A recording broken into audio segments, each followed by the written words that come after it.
शुरू करें 4.4। Yes Yes, sir. I hope सबने वो फॉर्मूले लिखे हुए हैं, सब अपने सामने रेफर करने के लिए रखो। और before we start with this, if F dash of X is positive, function क्या होता है? Increasing. Increasing if F dash of X is less than zero, function क्या होता है? Decreasing Decreasing. डिक्रीजिंग। फिर अपने मैक्सिमम मिनिमा के लिए भी कुछ पॉइंट्स के थे, ये एक्चुअली 4.2 के लिए ये सारे रूल्स थे। 4.3 के लिए क्या रूल्स है? मैक्सिमम एंड मिनिमम के लिए you will be given with F of X, then you will find F dash of X as well as f double dash of x. Equation number 1, equation number 2, equation number 3. then f dash of x को 0 रख के हमको क्या मिलेंगी? x की value, और वो value को हम किधर पुट करेंगे? सबसे पहले थर्ड इक्वेशन Third equation. और थर्ड में सब्स्टिट्यूट करके अगर ये वैल्यू मतलब double derivative greater than zero आ गया, पॉजिटिव आ गया, तो फंक्शन क्या हो जाएगा? Minimum Minimum. नेगेटिव आ गया तो Maximum. मैक्सिमम। और फिर उसी को फर्स्ट इक्वेशन में सब्स्टिट्यूट करके हम मैक्सिमम और minimum value of the function find कर लेंगे। ठीक है, तो 4.4 के लिए भी सारे फॉर्मूले हमने लास्ट लेक्चर में लिख लिए थे। Marginal demand, marginal supply, marginal cost, average cost, revenue, profit, फिर elasticity of demand, then marginal MPC, MPS, APC, APS. याद है ना सब? पूरा डेटा है सबके पास? Yes sir Yes, sir. तो अभी उन सारे फॉर्मूलेस को सामने ही रखो रेफर करने के लिए। ठीक है, अब इसमें देखो, जो फर्स्ट क्वेश्चन है क्या हो रहा है? Demand function of a commodity at price is given as P equals to 40 minus 5P upon 8. Check whether it is increasing or decreasing. देखो, इंक्रीजिंग और डिक्रीजिंग चेक करने के लिए हमको क्या पता होना चाहिए? अभी थोड़ी देर पहले हमने किया था, डेरिवेटिव। डेरिवेटिव पॉजिटिव मतलब इंक्रीजिंग, डेरिवेटिव नेगेटिव मतलब डिक्रीजिंग। तो अपना टारगेट क्या है इंक्रीजिंग डिक्रीजिंग के लिए? We should know derivative of the function. तो यहाँ पे फंक्शन क्या दिया है हमको? d equals to 40 minus 5p upon 8। तो d कौन से टर्म्स में दिया हुआ है?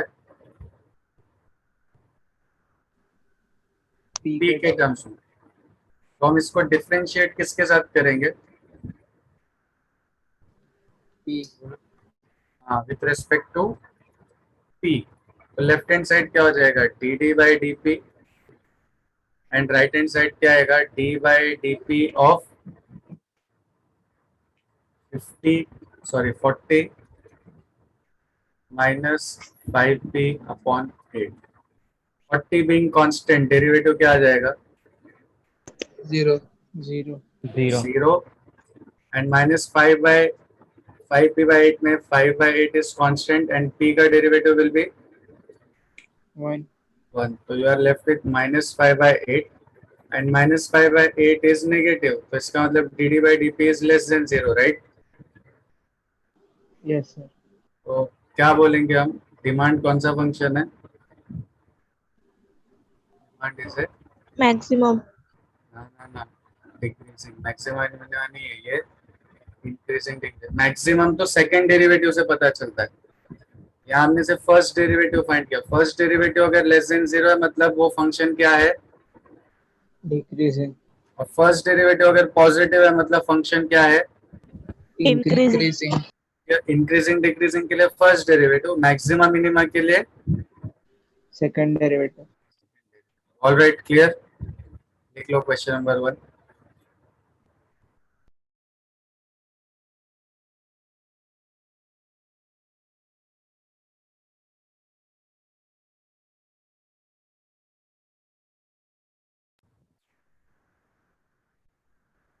Everyone, Yes, sir. अब क्वेश्चन नंबर 2 में देखो, price P for demand D is given as this. अब यहाँ पे P पूरा D के टर्म्स में दिया है और हमको क्या फाइंड करना है, D की value for which price is Increasing. Increasing. अब यहाँ हमको ऑलरेडी दिया है कि इंक्रीजिंग है, इसमें हमको चेक करना था इंक्रीजिंग है या डिक्रीजिंग है। यहाँ भी ऑलरेडी नो कि ये क्या है, कौन सा फंक्शन है, Increasing. तो इसका मतलब इसका डेरिवेटिव 100% क्या होना चाहिए, Positive. Yes greater than 0 positive. अभी दिया क्या है देखो, P equals to 183 plus 120D minus 3D square, differentiating both sides. अब इसको विथ रेस्पेक्ट टू क्या करेंगे, D करेंगे, ओके। तो लेफ्ट हैंड साइड पे क्या आ जाएगा, dP by dt, and right hand side पे क्या आएगा, d by dt of 183 plus 120D minus 3D square. 183 का डेरिवेटिव क्या हो जाएगा, कांस्टेंट क्या होगा, 0. 0. देन 120D में 120 एज इट इज, d का derivative 1, then minus 3 as it is, d square का डेरिवेटिव विल बी 2d, तो overall this will be 120 minus 6d, correct. Question में ऑलरेडी क्या बोल रहा है, find D for which price is increasing. उनको बोला है कि प्राइस कैसा है, इंक्रीजिंग है, तो इसका मतलब प्राइस का डेरिवेटिव क्या होना चाहिए, बोलो, greater than 0. Greater जो भी than 0. फंक्शन इंक्रीजिंग है उसका derivative should be greater than 0, और अगर कोई फंक्शन डिक्रीजिंग है तो उसका derivative should be Less than 0. Less Less than than 0। अभी अपने केस में ये कंडीशन है, we know dp by dt as 120 minus 60 है ना, और ये क्या होगा, ग्रेटर देन 0। यहाँ पे एक चीज ध्यान देना, तो हमको डी फाइंड करना है ना, तो हम यूजुअली क्या करते हैं, जो फाइंड करना है उसको वहीं रख के बाकी को वहां भेज देते हैं। तो अगर ये 120 को मैंने वहां शिफ्ट किया तो क्या हो जाएगा, ये ऐसा हो जाएगा, करेक्ट। Yes, sir. अब नेक्स्ट स्टेप में तुम लोगों को क्या लगता है क्या आंसर होना चाहिए,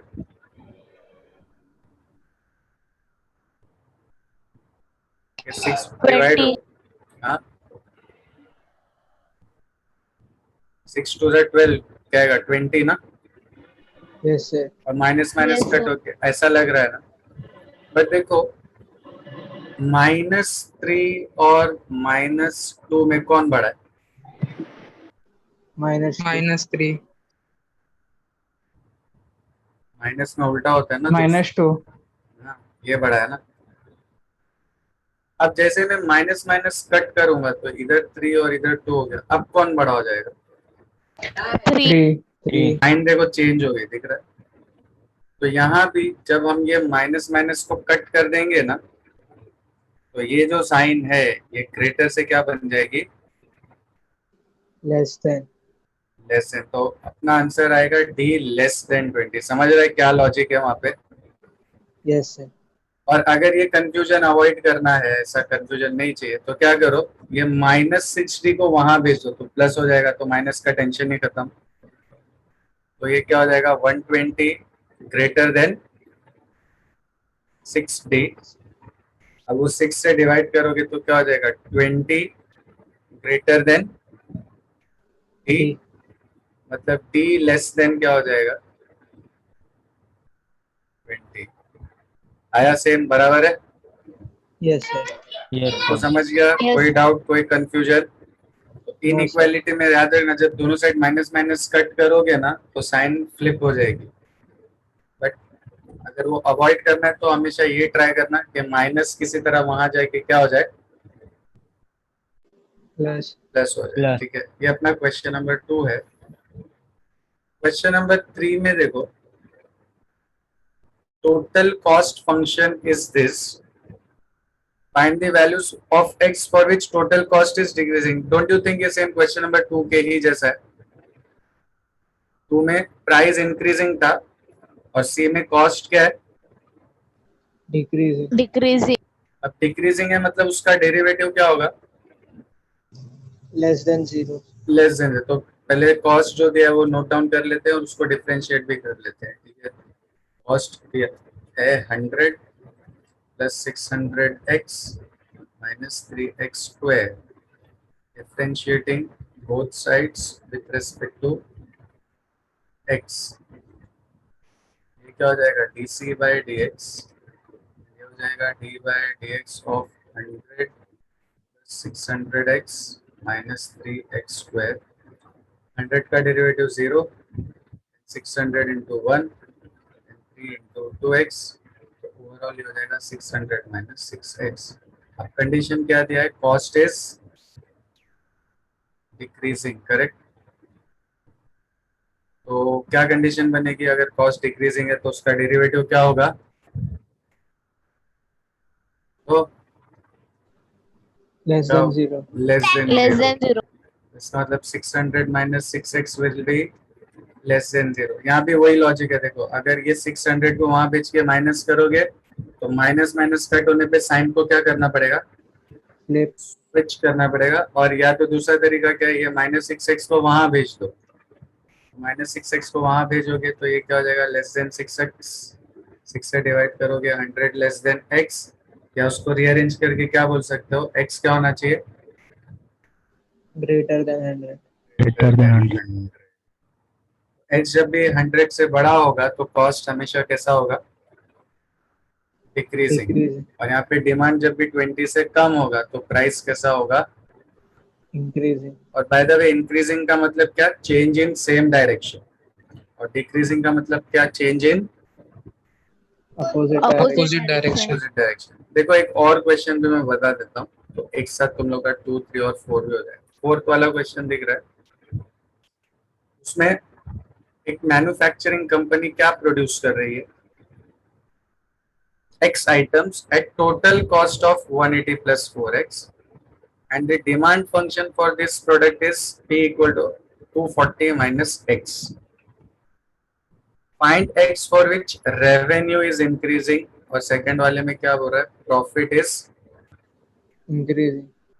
अब देखो रेवेन्यू इंक्रीजिंग है, तो रेवेन्यू इंक्रीजिंग है तो रेवेन्यू का डेरिवेटिव क्या होना चाहिए, Greater than 0. बट यहाँ सवाल ये है कि हमको जैसे यहाँ पे कॉस्ट डिक्रीजिंग बोल के कॉस्ट दिया था ना, यहाँ पे प्राइस इंक्रीजिंग बोल के प्राइस दिया था फंक्शन, बट यहाँ पे ये रेवेन्यू इंक्रीजिंग है, बट रेवेन्यू कहीं भी दिया है क्या, No, sir.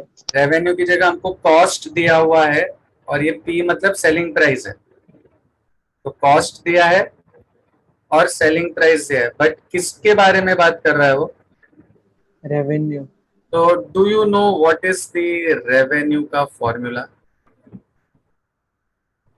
Price into demand, देखो Demand. लिखवाया था, प्राइस मतलब पी, डिमांड मतलब x, number of units, demand मतलब क्या, नंबर ऑफ यूनिट्स, बराबर, सही है, सही बोल रहा हूँ। Yes, sir. इसमें पी देखो दिया हुआ है, क्या है P, 240 minus 240 x. minus x. 240 minus x into x, तो ये क्या हो जाएगा 240 एक्स माइनस एक्स स्क्वायर, ये अपना आर है रेवेन्यू। अब इसको डिफरेंशिएट करेंगे तो क्या बनेगा, विथ रिस्पेक्ट टू एक्स क्या आ जाएगा बोलो, D R by D x, और इक्वल टू क्या आ जाएगा, D by D X of 240 x minus x square, क्या बनेगा ये, 240 minus 2x. Yes 240 minus 2x। अब क्या कंडीशन दिया है, रेवेन्यू इज Increasing. इंक्रीजिंग, इसका मतलब D R by D x should be more than 0, 240 minus 2x should be more than, अब आगे मालूम है ना कैसे करना है, 240 greater Yes, then sir. 2x, तो 120 ग्रेटर देन x, मतलब x should be less than 120, clear. Yes, sir. और Yes, sir. आगे क्या हो रहा है, profit is increasing, but again problem ये प्रॉफिट हमको दिया नहीं है, बट क्या तुम लोग को मालूम है प्रॉफिट कैसे मिलता है, देखो फॉर्मूला लिखवाया था, Revenue minus cost. Yes revenue minus cost. क्या रेवेन्यू हमने अभी जस्ट फाइंड किया, ये है रेवेन्यू पूरा, बोलो Yes, sir. क्या आ जाएगा रेवेन्यू की जगह पे 240x minus x square, and minus cost की जगह पे क्या आ जाएगा, ये देखो कॉस्ट पूरा दिया है उसने 180 plus 4x. 180 plus 4x। Overall ये क्या हो जाएगा,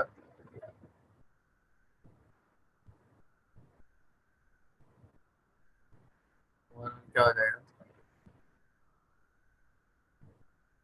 240x माइनस 4x हो जाएगा, दिख रहा है, ये ओपन करेंगे तो ये 240x और माइनस 4x कितना हो जाएगा 236x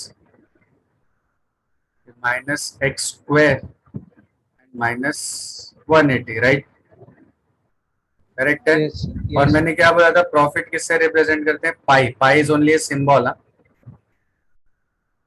अब इसको भी क्या करेंगे, डिफरेंशिएटिंग विथ रिस्पेक्ट टू,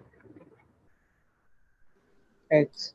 ये क्या हो जाएगा D pi by D X equal to 236 minus 2x। आगे का प्रोसीजर तुम लोगों को मालूम है, सिंस प्रॉफिट इज इंक्रीजिंग तो D pi by D X क्या होना चाहिए, greater Greater than, than 0. And you know ना how to solve this further. Yes, sir. ये अपना क्वेश्चन नंबर 2 है, क्वेश्चन नंबर 3 है, और ये क्वेश्चन नंबर 4। ये फर्स्ट पार्ट रेवेन्यू के लिए और ये सेकंड पार्ट Profit के लिए. Profit. प्रॉफिट के लिए। क्लियर, कोई डाउट, कोई confusion? No, sir. No, No, sir. sir. ठीक है, चलो फटाफट लिखो, फिर आगे क्वेश्चंस पे बढ़ते हैं, और हो जाए तो बोलो, ठीक है।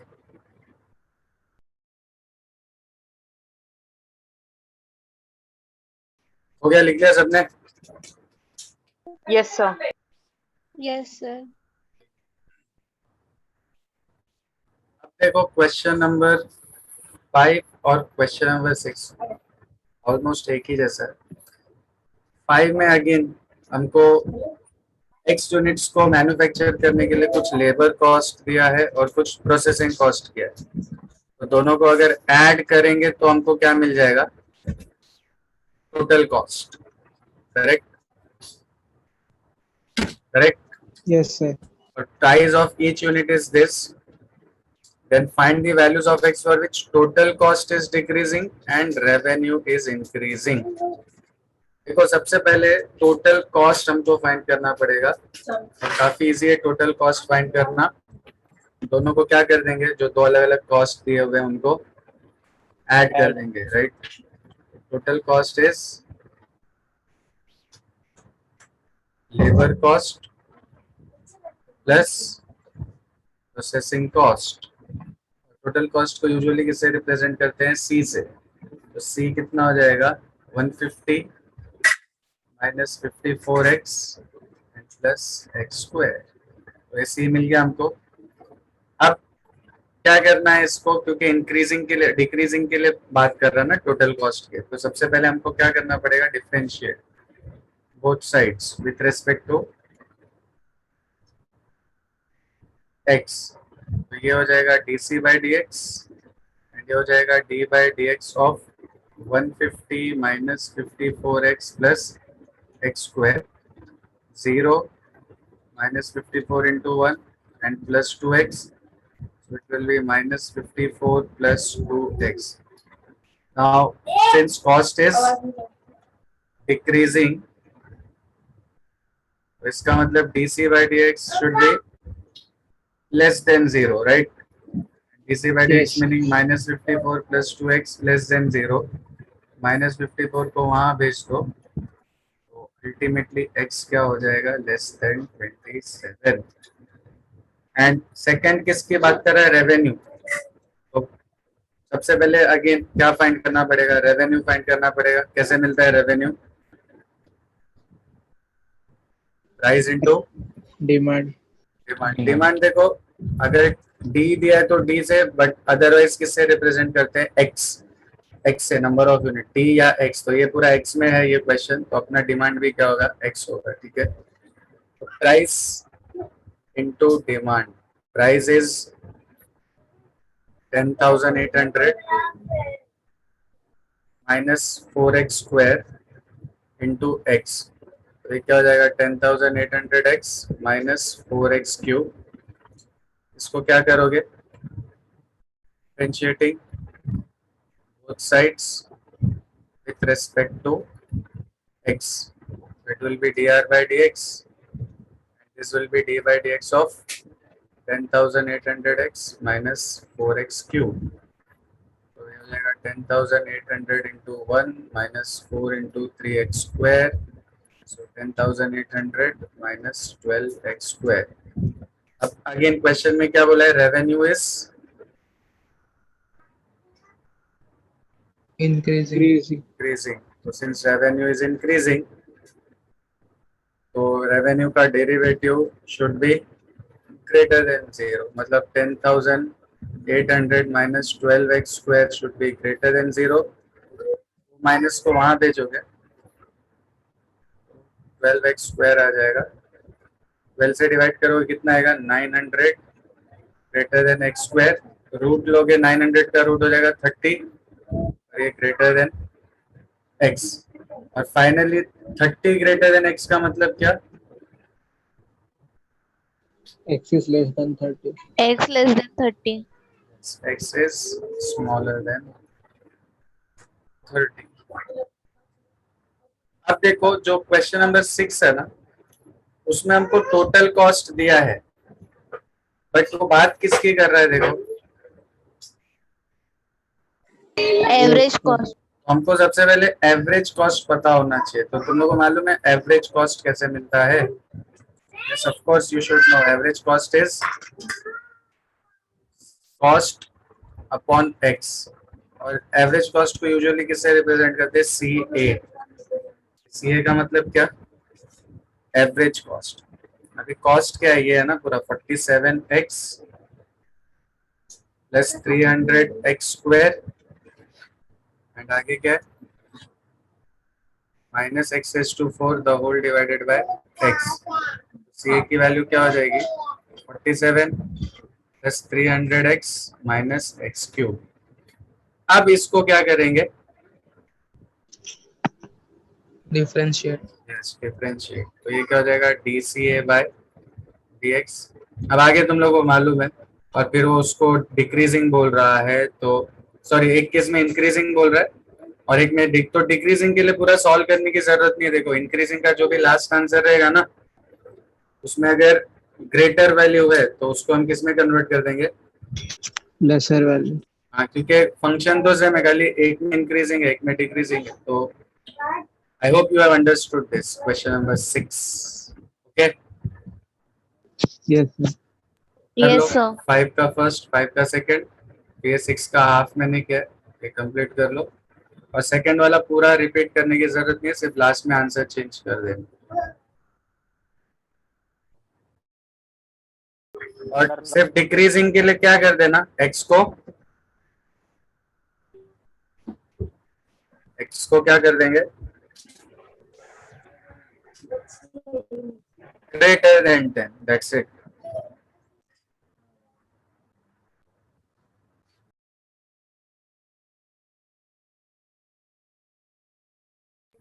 ठीक है. अभी देखो क्वेश्चन नंबर 7 के जो 3 सब क्वेश्चंस हैं वो किसके ऊपर बेस्ड है मालूम है. एक रिलेशन देखो मैंने तुम लोग को लिखवाया था RM equals to RA into 1 minus 1 upon eta. को मिला. Yes, sir. इसमें RM क्या है मार्जिनल रेवेन्यू. RA है एवरेज रेवेन्यू और ईटा क्या है इलास्टिसिटी ऑफ Demand. डिमांड. और ये जो RA है जिसको एवरेज रेवेन्यू बोलते हैं average revenue is same as price. ठीक है. एवरेज रेवेन्यू और प्राइस का मतलब एक ही होता है. अब क्वेश्चन नंबर 7 के फर्स्ट में देखो find the marginal revenue if the average revenue is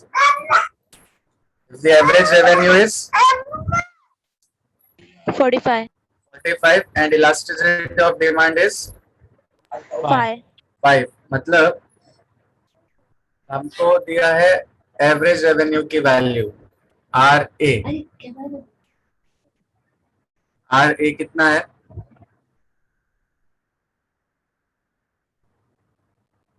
45। और ईटा कितना है? Elasticity of demand 5। और हमको मार्जिनल रेवेन्यू फाइंड करना है RN। कुछ नहीं करना है, ये फॉर्मूला है।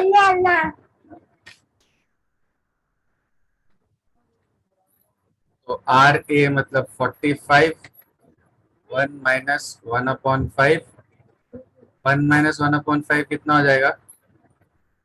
4/5। तो RM की वैल्यू क्या हो जाएगी? 36। सिंपल है। Yes, sir. अच्छा, आप सेकंड में देखो, प्राइस फाइंड करना है। प्राइस मतलब RA, और दिया हुआ क्या है? मार्जिनल रेवेन्यू और ईटा।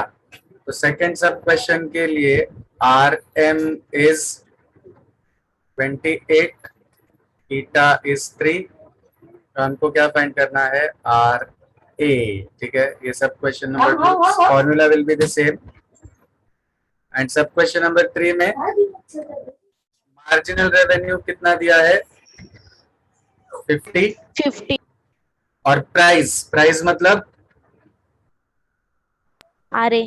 RA कितना दिया है? 75। और ढूंढना क्या है? ईटा। तीनों के लिए फॉर्मूला यही है। ठीक है, चलो मैंने 1 कर दिया, तुम लोग 2 और 3 फटाफट फाइंड करो। कितना आया? 42। और थर्ड वाले में ईटा कितना आया? 50, 75, 1 माइनस 1 बाई ईटा। 75 को डिवाइड कर दो वहां पे लेकर जाके, 75 हो जाएगा 2/3। ये 1 बाई ईटा को वहां भेज दो तो माइनस का प्लस हो जाएगा, और 2/3 को यहाँ लेकर आ जाओ, माइनस हो जाएगा। So 1 by eta will be 1 minus 2/3। So 1 by eta will be 1/3। इसका मतलब ईटा की वैल्यू क्या हो जाएगी? Eta will B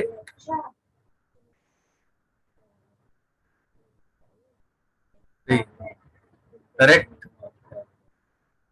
Yes, sir.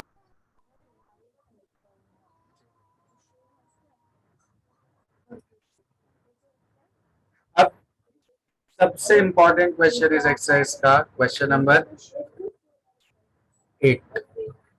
और 8 से ही रिलेटेड है 10 और 11।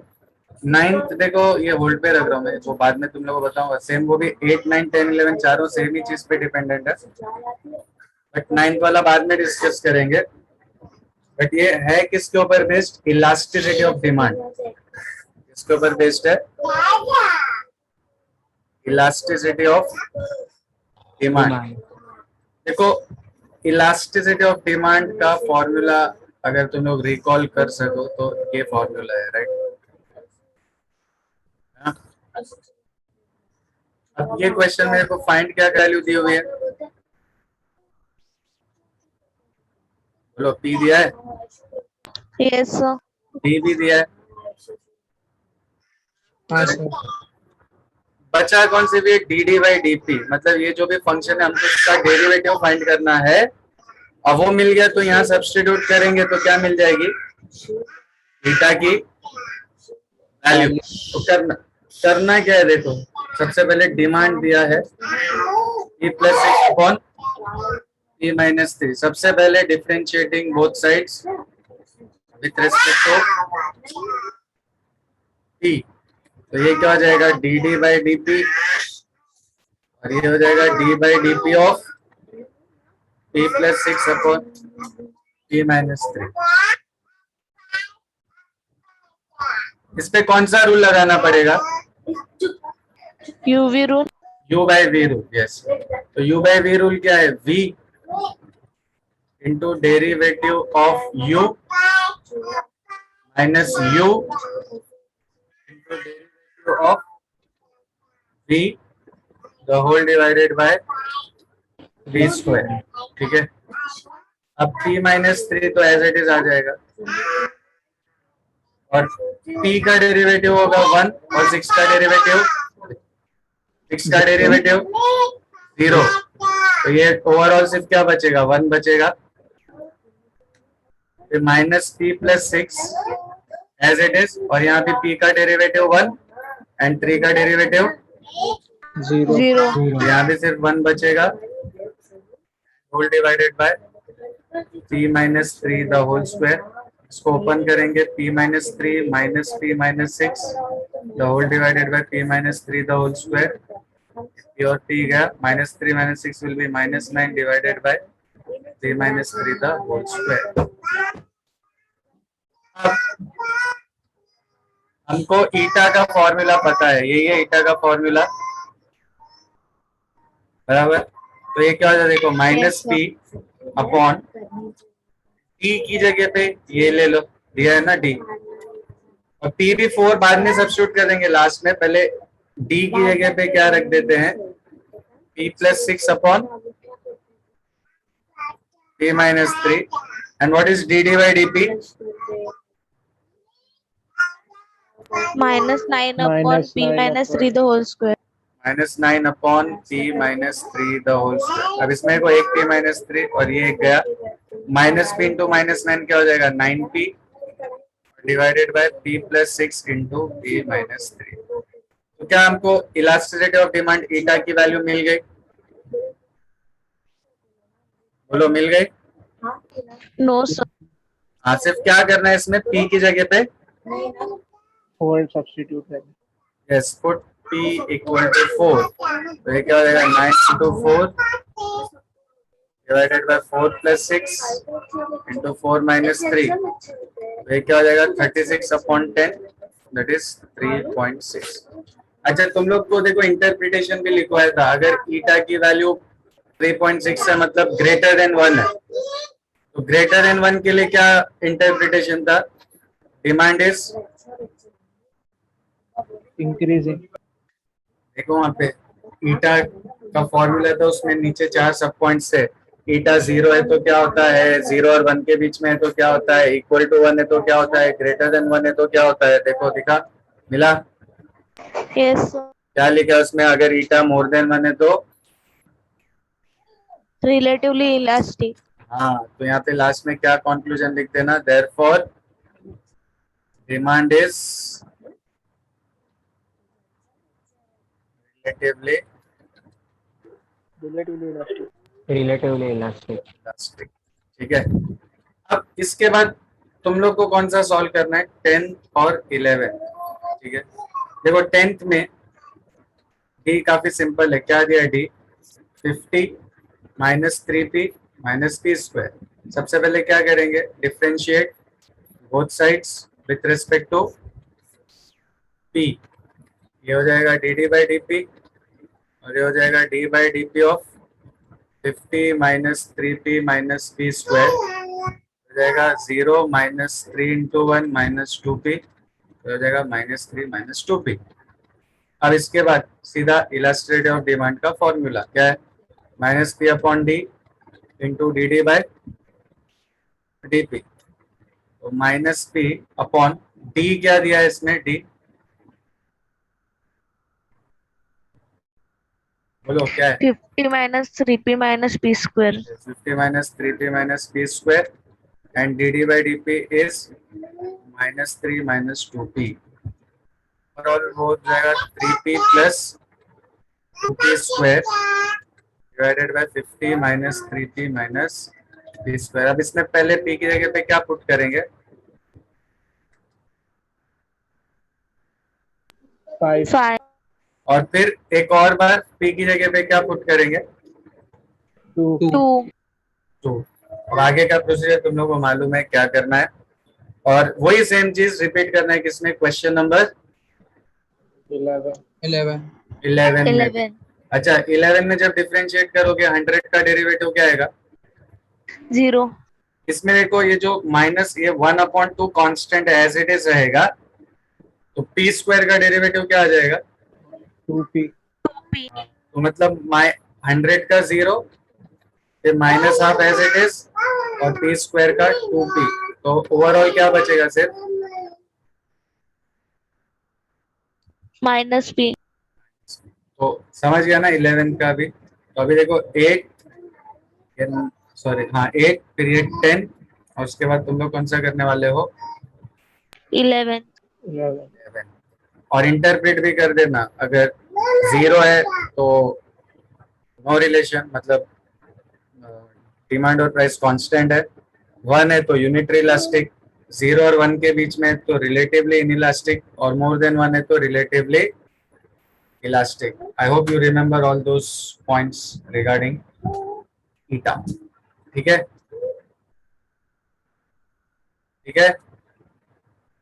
Yes, Yes, sir. sir. चलो लिखो फटाफट। मैं आगे का, तो उसके लिए देखो क्या करना है। मैं अपने को 120 माइनस एक्स दिया है, इक्वल टू क्या हो जाएगा 120 माइनस, क्या हो जाएगा 120 माइनस पी। इसको हम डिफरेंशिएट करेंगे किसके साथ, With respect to P. Yes तो ये हो जाएगा dx बाई डी और d by D of 120 minus P. 120 का 0, p का -1 तो ये आ जाएगा -1। अब आपको क्या मालूम है, ईटा का फॉर्मूला ये है, बराबर, यस और नो।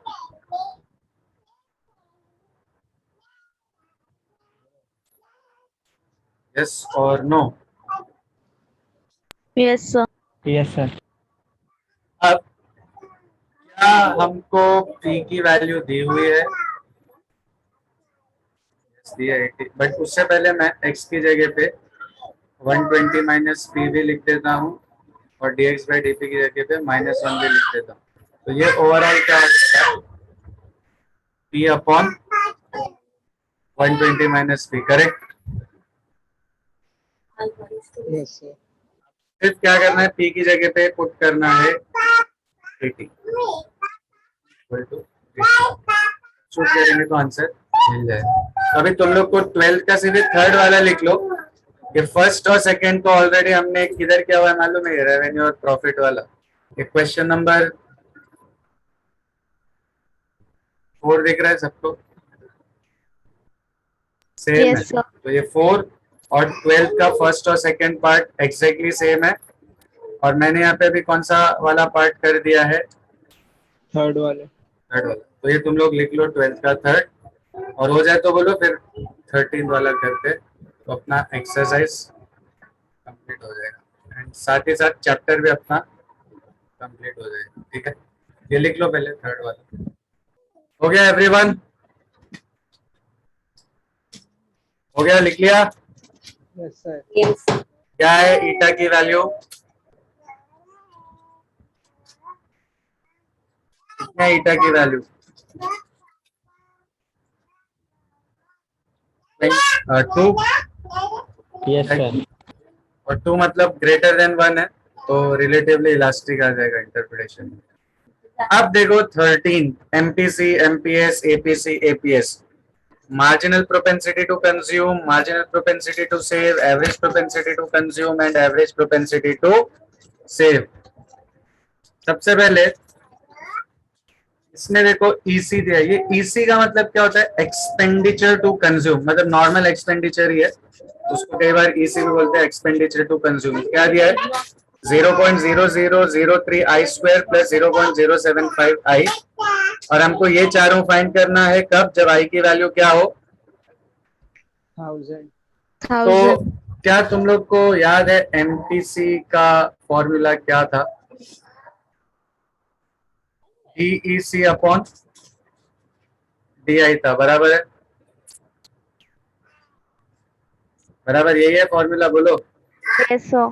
इसमें EC ये दिया है ना हमको, तो ये क्या हो जाएगा D बाई DI, और EC की जगह पे क्या लिख लेंगे हम लोग 0.0003 आई स्क्वायर प्लस 0.075 आई। ओके, अब इसमें ये कांस्टेंट है तो एज इट इज आ जाएगा, और आई स्क्वायर का डेरिवेटिव क्या हो जाएगा, आई स्क्वायर 2i. क्योंकि ये विथ रिस्पेक्ट टू आई हो रहा है। और again 0.075 will be constant and I का डेरिवेटिव 1। 1. इसको मल्टीप्लाई करोगे 0.0006 आई प्लस 0.075। ये एमपीसी मिल गया। एमपीसी मतलब मार्जिनल प्रोपेंसिटी टू कंज्यूम। अब इसमें आई की जगह पे क्या पुट कर देंगे हम लोग? 1000. 1000. हो जाएगा 0.0006 इंटू 1000 प्लस 0.075 हो जाएगा 0.6 प्लस 0.075 which is 0.675। ये 0.675 क्या सजेस्ट कर रहा है मालूम है? कि अगर हमको एक्स्ट्रा 1 रुपया इनकम होगी, अगर हमको एक्स्ट्रा 1 रुपए की इनकम मिलती है रेगुलर इनकम से हटके, तो उसमें से हम कितना खर्च कर देंगे? 0.675. कितना खर्च कर देंगे? अपना कंजम्पशन हो जाएगा। तो जो बाकी बचेगा वो क्या होगा? अपनी सेविंग होगी ना। Yes, sir. तो उसी को बोलते हैं एमपीएस। तो एमपीएस का फॉर्मूला क्या है? 1 माइनस एमपीसी, तो हो जाएगा 1 माइनस 0.675, तो क्या हो जाएगा? 0.325। 0.325। क्लियर है? नेक्स्ट क्या है? इसी सीधा सीधा क्या था याद है? ईसी अपॉन आई, मतलब एक्सपेंडिचर और इनकम का रेशियो। अब ईसी क्या दिया है? 0.0003 आई स्क्वायर प्लस 0.075 आई, और इसको डिवाइड किससे कर देंगे? आई से। बराबर, कुछ नहीं किया, सिर्फ ईसी की जगह पे उसकी वैल्यू। अब इसको आई से डिवाइड करोगे तो एक आई और एक आई कट हो जाएगा यहाँ पे, और ये आई और ये आई भी कट हो जाएगा। करेक्ट? तो ये क्या हो जाएगा? 0.0003 आई, और यहाँ पे क्या बचेगा? 0.075 आई और आई कट। तो ये अपना क्या है? एपीसी। सिंपल था। अब इसमें आई की जगह पे क्या पुट करेंगे? 1000। तो ये क्या हो जाएगा? 0.0003 into 1000 plus 0.075, 0.3 plus 0.075 which will be 0.375। अब ये जो 0.375 है ना, ये क्या बोलता है कि मेरी जो रेगुलर इनकम है ना, उसमें से मैं एवरेज कितना कंज्यूम करता हूँ। मतलब 1 रुपया अगर मेरी रेगुलर इनकम है, तो उसमें से मेरा कंजम्पशन कितना है या एक्सपेंडिचर कितना है? 0.375. तो जो बाकी बच गया वो मेरी क्या हो जाएगी? Savings. तो वो हो Saving. जाएगा APS, average propensity to save, that will be 1 minus APC. तो 1 minus 0.375, so answer will be 0.625। Easy था। MPC, MPS, APC, APS. Yes, sir. MPC मतलब क्या? एक्स्ट्रा इनकम में से कितना कंजम्पशन होगा। एमपीएस मतलब एक्स्ट्रा इनकम में से कितनी सेविंग होगी। एपीसी मतलब ऑन एन एवरेज हम कितना कंज्यूम करते हैं, और एपीएस मतलब ऑन एन एवरेज हम कितना Save that. सेव करते हैं। और एक चीज याद रखना, एमपीसी प्लस एमपीएस कितना होता है? 1. और एपीसी प्लस एपीएस भी कितना होता है? 1. 1 होता है। कई बार एमसीक्यू में आ सकता है। तो देखो, ओवरऑल वो 9th क्वेश्चन को छोड़ के बाकी अपना सब हो गया। मैं 9th का भी हिंट दे देता हूँ, तुम लोग घर पे ऐसे होमवर्क ट्राई करना। इसमें देखो डी दिया है, तो हम पहले क्या फाइंड कर लेंगे? D D by D P find कर लेंगे। ठीक है, कुछ आएगा u by v rule solve करने के बाद। अब हमको इलास्टिसिटी ऑफ डिमांड की वैल्यू दिया है, कितना है? 11/14। और फाइंड क्या करना है? Price. नॉर्मली प्राइस देके ईटा पूछता है, यहाँ उल्टा कर दिया। तो टेंशन नहीं लेने का, अपने पास फॉर्मूला तो है ना ईटा का। ईटा का फॉर्मूला क्या है? Minus P upon D into D D by D P. इसमें ईटा की जगह पे क्या आ जाएगा? 11/14। पी अपने को नहीं मालूम है। डी की जगह पे क्या आ जाएगा? 2p plus 3 upon 3p minus 1। और ये D D by D P को सॉल्व करेंगे तो कुछ मिलेगा अपने को, बराबर, डिफरेंशिएट करने पे। यस और नो? Yes, sir. sir. इसको रीअरेंज करके सॉल्व करोगे ना, ये क्वाड्रेटिक इक्वेशन बन जाएगी पी में उसको सॉल्व करेंगे तो p की वैल्यू मिल जाएगी, करेक्ट। Yes, sir. तो नॉर्मली हमको sir. प्राइस दिया होता है और हम ईटा फाइंड करते हैं, यहाँ पे ईटा दिया हुआ है और हमको फाइंड क्या करना है, Price. Price. प्राइस फाइंड करना है, क्लियर है। Yes, sir. Yes, sir. तो अभी ये क्वेश्चन नंबर 13 पूरा लिख लो और 9 के साथ साथ तुम लोग का होमवर्क देखो, कुछ और भी है। ये मिसलिनियस एक्सरसाइज दिख रहा है, Yes, sir. Yes, sir. Miscellaneous exercise में हर चैप्टर के फर्स्ट मिसलिनियस का जो फर्स्ट क्वेश्चन होता है वो एमसीक्यू है। देखो 4 में से कोई एक ऑप्शन ट्रू है, तो इसमें वो टोटल